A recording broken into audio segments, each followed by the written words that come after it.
Hello students, আজকে আমরা একটা খুবই ছোট এবং খুবই ইম্পর্ট্যান্ট একটা কনসেপ্ট বুঝবো।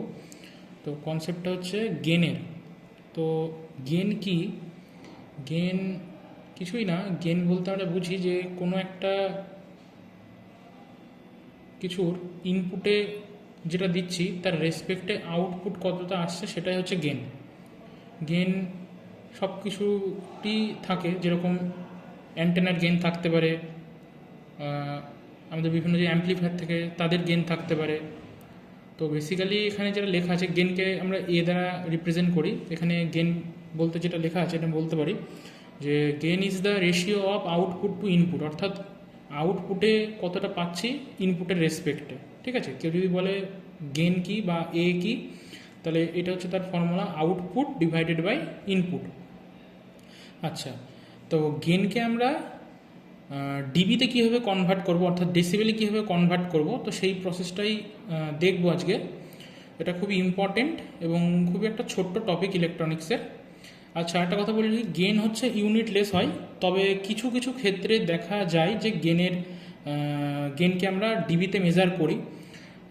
অ্যাকচুয়ালি এটা যেটা হয় সেটা ইউনিট হচ্ছে বেল। এবার বেল অনেকটা বড় ইউনিট, সেই জন্য আমরা 10 দিয়ে মাল্টিপ্লাই করি, সেই জন্য এর নাম হচ্ছে ডেসিবেল। ডেসিবেল মানে গেনকে আমরা ডেসিবেলে কনভার্ট করছি। তো তিনটে ফর্মুলা থাকে। ফর্মুলা তিনটে কি? আমি প্রথমেই বললাম যে গেন মানে কি? গেন মানে হচ্ছে আউটপুট বাই ইনপুট। তাহলে প্রথমেই ফর্মুলাটা হচ্ছে কি, 10 লগ, লগের বেস হচ্ছে 10, আর পি আউটপুট, এটা হচ্ছে power gain, P output divided by P input. অর্থাৎ এটাকে আমি এটা বলতে পারি, এই এ মানে হচ্ছে এই গেনটা। তাহলে পাওয়ার গেন ফর্মুলা ইন ডিভিতে, তাহলে টোটাল ফর্মুলাটা কী হবে? 10 log base 10 P out divided by P input.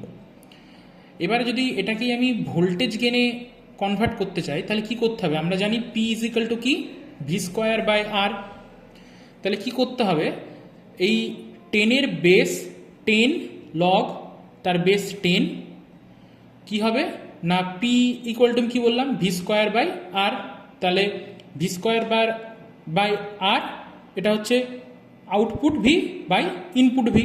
এখানে আর আর আর কেটে যাবে, আর যদি এটাকে আমি মানে সিম্পলিফাই করি, তাহলে এই ফর্মটা পাবো যে কি, 20 তার log base 10 V output divided by V input, অর্থাৎ output voltage divided by input voltage. এই ইকুয়েশনটা আমরা কার জন্য রিপ্রেজেন্ট করবো? এই ইকুয়েশন দিয়ে আমরা ভোল্টেজ গেনকে বোঝাতে পারি। বোঝা গেল? আর একটা ফর্মুলা আছে এই পাওয়ারেরই, সেটা হচ্ছে কি, আই স্কোয়ার ইন্টু আর। তাহলে সেমভাবে যদি এইখানে পি এর এই জায়গায় আই স্কোয়ার ইন্টু আর দিই, তাহলে কি, আউটপুট কারেন্ট ইন্টু আর, মানে আউটপুট কারেন্টের স্কোয়ার ইন্টু আর, সেমভাবে কি ইনপুট কারেন্টের স্কোয়ার ইন্টু আর। একে সেমভাবে যদি মানে সিম্পলিফাই করি, আর আর কেটে যাচ্ছে, আবার সেই কি 20 log 10 base output current divided by input current. এটা হচ্ছে কার? এটা হচ্ছে কারেন্ট গেনটের ফর্মুলা। তাহলে এই তিনটে ফর্মুলাকে আমরা ইউজ করে কোনো গেন যদি আমাকে ডিভিতে বের করতে বলে, তাহলে আমি ডিভিতে বের করতে পারবো। আশা করি এই ছোট্ট কনসেপ্টটা তোমাদের ক্লিয়ার করতে পারলাম।